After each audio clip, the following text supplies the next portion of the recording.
Hello everyone, कैसे हो आप सब। एक बार पुनः स्वागत है आप सभी का हमारे अपने YouTube channel A to Z biology classes पर। आज की इस वीडियो में पुनः हम आप लोगों के लिए लेकर आए हैं क्लास 12 बायोलॉजी एनसीईआरटी 2 व 3 अंकों वाले देखिए महत्वपूर्ण प्रश्न आज की इस वीडियो में देखेंगे, साथ ही साथ उसका सलूशन भी देखेंगे। यानी मुख्य रूप से जो 2 अंकों वाले इंपॉर्टेंट क्वेश्चन है उनको आज की इस वीडियो में हम देखने वाले हैं। देखिए, इसके पहले भी हमने 2 अंकों वाली कई क्वेश्चन की इंपॉर्टेंट वीडियो आपको प्रोवाइड कराई है। अभी तक आपने यदि नहीं देखा है तो आप प्लेलिस्ट में जा करके देख सकते हैं। चलिए सीधे वीडियो को स्टार्ट करते हैं। सबसे जो पहला क्वेश्चन है वो है प्रतिरोधकता क्या होती है, जन्मजात व अर्जित प्रतिरोधकता में अंतर बताना है। तो सबसे पहले तो देखिए, प्रतिरोधकता आपको पता होगी कि प्रत्येक बॉडी में, ह्यूमन बॉडी हो चाहे किसी भी जीव की बॉडी हो, उनके जीवों के शरीर में रोगों से लड़ने के लिए या रोगों से, किसी प्रकार के रोगों से बचाव करने के लिए क्षमता पाई जाती है। किसी भी जीव पर्टिकुलर, चाहे वो कोई भी जीव हो, उनमें रोगों से लड़ने के लिए और उनसे बचाव करने के लिए जीवों में रोग प्रतिरोधी क्षमता पाई जाती है। तो जीवों के अंदर पाए जाने वाली रोगों से लड़ने की इसी क्षमता को ही हम प्रतिरोधकता या प्रतिरक्षा कहते हैं। तो किसी भी जीव के अंदर उपस्थित रोगों से लड़ने या बचाव करने की जो क्षमता होती है उसे ही हम प्रतिरोधकता या प्रतिरक्षा कहते हैं। इसके बाद देखिए, जन्मजात व अर्जित प्रतिरोधकता में आपसे डिफरेंस या अंतर पूछा जाता है। तो देखिए, जन्मजात प्रतिरोधकता की यदि हम बात करते हैं तो जैसा कि नाम से स्पष्ट है कि जन्मजात अर्थात यह प्रतिरोधकता किसी भी जीव के अंदर जन्म से ही होती है। वहीं अर्जित प्रतिरोधकता का मतलब होता है कि यह जन्म से नहीं होती है, जीवन काल की किसी न किसी अवस्था में यह प्रतिरोधकता डेवलप होती है अर्थात विकसित होती है। दूसरा महत्वपूर्ण डिफरेंस देखिए क्या है, यह प्रतिरोधकता सक्रिय प्रकार की होती है, यानी कि एक्टिव प्रकार की होती है। वहीं यह प्रतिरोधकता सक्रिय व निष्क्रिय दोनों प्रकार की हो सकती है। तो 2 ही डिफरेंस है और दोनों डिफरेंस काफी इंपॉर्टेंट है क्योंकि 2 ही नंबर के क्वेश्चन में अक्सर पूछा जाता है। अगला क्वेश्चन है, प्रतिजैविक या एंटीबायोटिक क्या होते हैं। तो देखिए, ऐसी औषधियां जो कि बीमारी पैदा करने वाले सूक्ष्म जीवों को नष्ट करने देती है या नष्ट कर देती हैं या उनकी वृद्धि को रोक देती हैं, ऐसी औषधियां ही प्रतिजैविक या एंटीबायोटिक कहलाती हैं। शार्ट टिप्पणी लिखने के लिए कभी कभी प्रतिजैविक में पूछा जाता है, यानी एंटीबायोटिक क्या होते हैं। तो एंटीबायोटिक या प्रतिजैविक देखिए ऐसी औषधियां होती है जो कि किसी भी प्रकार से बीमारियों को पैदा करने वाले जो बैक्टीरिया, जो सूक्ष्म जीव होते हैं, यानी जो माइक्रोब्स होते हैं, उनको नष्ट कर देती हैं या उनकी वृद्धि को रोक देती हैं। ऐसी औषधियां ही प्रतिजैविक या एंटीबायोटिक एंटीबायोटिक कहलाती हैं। देखिए, प्रतिजैविक शब्द का प्रयोग सर्वप्रथम, इसका प्रयोग सबसे पहले 1942 में किया गया, सेलमैन वाक्समैन द्वारा किया गया था। सबसे पहले एंटीबायोटिक या प्रतिजैविक शब्द का प्रयोग 1942 में किया गया, सेलमैन वाक्समैन के द्वारा। कई सारे एग्जाम्पल हैं देखिए प्रतिजैविक के, यदि ओवरऑल बात करें जैसे पेनिसिलिन प्रतिजैविक है। इस प्रकार कई प्रकार के प्रमुख प्रतिजैविक हैं, प्रतिजैविक या एंटीबायोटिक औषधियाँ होती है, जैसे स्ट्रेप्टोमाइसिन हो गई, इसके अलावा टेट्रासाइक्लिन या इरियोमाइसिन या इसके अलावा पेनिसिलिन आदि, ये प्रमुख प्रकार की प्रतिजैविक या एंटीबायोटिक होती हैं। इसके बाद देखिए, एक क्वेश्चन छोटा सा पूछा जाता है कई बार आपके एग्जाम में, स्वप्रतिरोधकता क्या होता है। तो स्वप्रतिरोधकता जैसा कि नाम से स्पष्ट है कि स्वयं के रचनाओं के प्रति यदि प्रतिरोधकता विकसित हो जाती है तो उसे ही हम क्या कहेंगे, स्वप्रतिरोधकता। तो देखिए, वह प्रतिरोधकता जो जीवों में अपनी ही रचनाओं के खिलाफ पैदा हो जाती है स्वप्रतिरोधकता कहलाती है, और यह प्रतिरोधकता कई बीमारियों को भी पैदा कर देती है। यदि स्वप्रतिरोधकता उत्पन्न होती है तो अपने साथ कई सारी बीमारियों को भी उत्पन्न कर लेती है। सपोज करिए, जैसे मान लीजिए स्वप्रतिरोधकता में क्या होगा, किसी भी अंग में उसी रचना के प्रति प्रतिरोधकता विकसित हो जाएगी। बॉडी के मान लीजिए कोई ऐसा पार्ट है, जैसे मान लीजिए यहाँ पे सबसे बढ़िया एग्जांपल दिया गया है कि जो हमारे शरीर की जो आरबीसी होती है, आरबीसी की यदि प्रतिरोधकता विकसित हो गई है तो वह अपने ही आरबीसी को नष्ट करके एनीमिया रोग पैदा करने लगती है। देखिए, यदि आरबीसी जो बॉडी के अंदर हमारी उपस्थित है तो आरबीसी यदि अपने ही प्रतिरोधकता विकसित कर ले तो इसमें क्या होगा, वह अपने ही आरबीसी को नष्ट करती है, और जब आरबीसी को नष्ट करेगी तो ब्लड में हीमोग्लोबिन की भी हो जाएगी कमी, और इससे हो जाएगा क्या, एनीमिया रोग। तो इस प्रकार से आप पाएंगे कि स्वप्रतिरोधकता में जिस अंग के प्रति प्रतिरोधकता विकसित होगी वह उसी अंग को नष्ट करने का काम करेंगे। जैसे लीवर की कोशिकाएं हैं, ये अपनी रचनाओं के खिलाफ यदि पैदा हो जाती हैं तो हिपेटाइटिस रोग उत्पन्न कर लेती हैं। इस प्रकार से आप पाएंगे कि कई प्रकार से प्रतिजैविक जो होते हैं, या इसके अलावा जैसे स्वप्रतिरोधकता हो गई, स्वप्रतिरोधकता में जीवों में अपनी ही रचनाओं के खिलाफ प्रतिरोधकता पैदा हो जाती है और यह कई प्रकार की बीमारियों को भी जन्म देती है। तो स्वप्रतिरोधकता क्या होती है, वह प्रतिरोधकता जो जीवों में अपनी ही रचनाओं के खिलाफ पैदा हो जाती है स्वप्रतिरोधकता कहलाती है। जैसे आपने सबसे बड़ी एग्जाम्पल क्या देखा कि यदि शरीर में आरबीसी के प्रति यदि प्रतिरोधकता विकसित हो जाए तो वह अपने ही आरबीसी को नष्ट करने लगती है। और जैसा कि हमने कहा कि स्वप्रतिरोधकता रोग भी उत्पन्न करती है, तो आरबीसी अपने ही आरबीसी को नष्ट करके एनीमिया रोग पैदा कर देती है।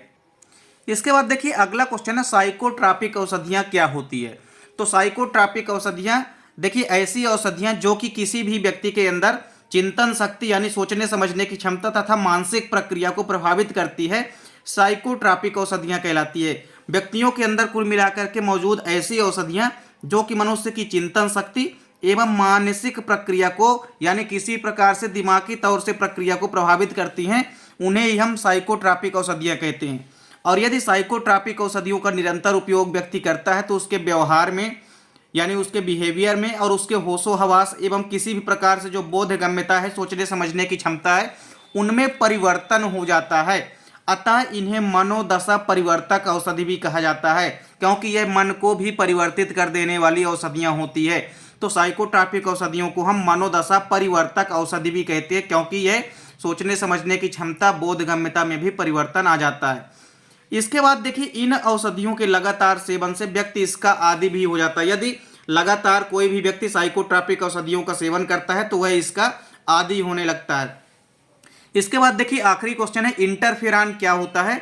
तो देखिए इंटरफेरॉन काफी इंपॉर्टेंट क्वेश्चन है, ये कई बार आपके एग्जाम में पूछा भी गया है। तो देखिए वायरसों से संक्रमित हुए कोशिकाएं जो कि ऊतक द्रव में विशेष प्रोटीन्स का स्राव करती हैं जो शरीर के अन्य वायरस संक्रमण के प्रति सुरक्षा प्रदान करती हैं, इंटरफेरॉन कहलाती हैं।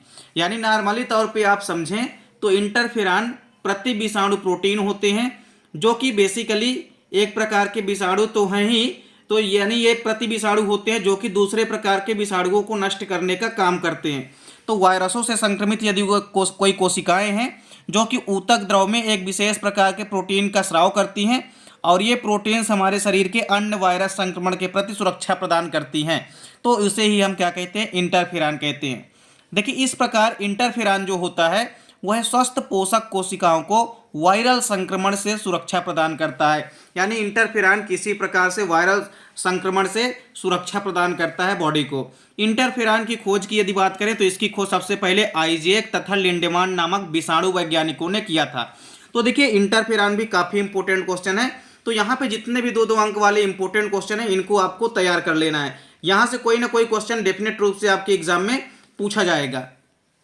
नेक्स्ट क्वेश्चन है सामक औषधियाँ क्या होती है। तो देखिए सामक औषधियाँ बेसिकली ऐसी औषधियाँ होती है जो कि सीधे मस्तिष्क यानी कि अर्थात केंद्रीय तंत्रिका तंत्र को निष्क्रिय कर देती हैं।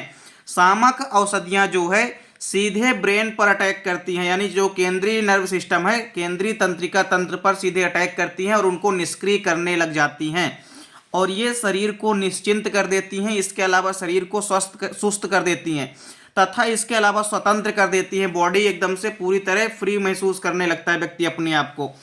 इसकी अधिक मात्रा में यदि व्यक्ति सेवन करता है तो उसे नींद भी आने लगती है तथा निद्रा भी उत्पन्न होने लगती है और इस प्रकार निद्रा उत्पन्न करने वाली इन औषधियों को हिपेटिक्स भी कहा जाता है। सामक औषधियों के दो महत्वपूर्ण एग्जाम्पल हैं, एक है बार्बिचुरेट्स और दूसरा है बेंजोडाइएज़ोपिन्स। दोनों एग्जाम्पल आपको याद रखने हैं। तो साइकोट्रॉपिक औषधियाँ क्या होती है, आपने साइकोट्रॉपिक औषधियाँ देखा जो कि क्या करती हैं, डायरेक्ट सोचने समझने की क्षमता को नष्ट करने लगती हैं। और सामक औषधियाँ क्या होती है, सामक औषधियाँ ऐसी औषधियाँ होती है जो कि सीधे मस्तिष्क यानी कि केंद्रीय तंत्रिका तंत्र को निष्क्रिय करने का कार्य करती हैं। ये शरीर को निश्चिंत सुस्त एवं स्वतंत्र कर देती हैं तथा इसकी अधिक मात्रा में यदि कोई व्यक्ति सेवन करता है तो उसे नींद आने लगती है, इसलिए इसे हम हिपेटिक्स भी कहते हैं, यानी निंद्राकारी पिल्स या निंद्राकारी औषधि भी कहते हैं। अगला क्वेश्चन है कि औषधि व्यसन क्या है, व्यसन के प्रमुख कारण लिखिए। काफ़ी इंपॉर्टेंट क्वेश्चन है, अक्सर आपके एग्जाम में पूछा जाता है। तो औषधि व्यसन या व्यसन आपसे कुछ भी पूछे बात वही है। तो व्यसन क्या होता है, व्यसन को हम एडिक्शन भी कहते हैं इंग्लिश में। तो देखिए व्यसन या एडिक्शन क्या होता है, किसी भी प्रकार से फिजिकली और मेंटली यानी शारीरिक और मानसिक रूप से यदि कोई भी व्यक्ति नशीले पदार्थों का सेवन करता है या नशीले पदार्थों पर निर्भर रहता है तो इस प्रकार की निर्भरता ही व्यसन या एडिक्शन कहलाती है। देखिए सामाजिक दबाव या उत्सुकतावश नशीले पदार्थों का सेवन करके व्यक्ति उत्तेजना तथा रोमांच का अनुभव करने लगता है। कोई भी व्यक्ति जब एडिक्शन या व्यसन करता है तो उसे उसे रोमांच का अनुभव होता है, यानी उसे कुछ समय के लिए तो उसको ऐसा महसूस होगा जैसे वो पूरी दुनिया से स्वतंत्र हो चुका है और वो बहुत खुश है। तो इस प्रकार से आप पाएंगे कि व्यक्ति तीव्र इच्छा शक्ति के अभाव के कारण लगातार इसका सेवन करते रहते हैं और एक समय ऐसा आता है कि व्यक्ति चाह कर भी इस हैबिट को नहीं छोड़ पाता है। इस स्थिति को ही हम क्या कहते हैं, औषधि व्यसन कहते हैं। देखिए, व्यसन के कई सारे प्रमुख कारण हैं जो आपके एग्जाम में पूछे जाते हैं। पहला कारण है उत्सुकता। तो उत्सुकता के कारण भी कई व्यक्ति व्यसन या एडिक्शन का सेवन करते हैं। इसके अलावा सामाजिक दबाव, समाज में दबाव के कारण, या आप पाएंगे कि समाज में जब बड़े व्यक्ति ही क्या करते हैं, एल्कोहल वगैरह, या बड़े व्यक्ति ही नशीले पदार्थों का सेवन करते हैं तो छोटे व्यक्ति उनकी देखा सीखी वो भी सीखने लग जाते हैं। तीसरा है निराशाओं और चिंता से छुटकारा। व्यक्ति नशीले पदार्थों का सेवन करने के पश्चात उनको कुछ समय तक स्वतंत्र हो जाते हैं, उनको लगता है कि वो सारी दुनिया से फ्री हो चुके हैं और माइंड में अपने रोमांच का अनुभव करते हैं। तो कुछ समय तक चिंतन शक्ति के अभाव के कारण ये निराशाओं एवं चिंता से छुटकारा पाने के लिए भी व्यसन या एडिक्शन का उपयोग करते हैं। अगला है उत्तेजना एवं अपूर्व आनंद की प्राप्ति के लिए भी क्या करते हैं, व्यक्ति व्यसन या एडिक्शन का लगातार सेवन करते हैं। तो इस प्रकार से देखिए, जितने भी यहाँ पे इंपॉर्टेंट क्वेश्चन है, लगभग 7 से 8 इंपॉर्टेंट क्वेश्चन है, इनको आपको अच्छे से तैयार करके जाना है। यदि आप इन क्वेश्चनों को तैयार कर लेते हैं तो डेफिनेट रूप से यहाँ से 1-2 क्वेश्चन आपके बोर्ड एग्जाम में जरूर देखने को मिलेंगे।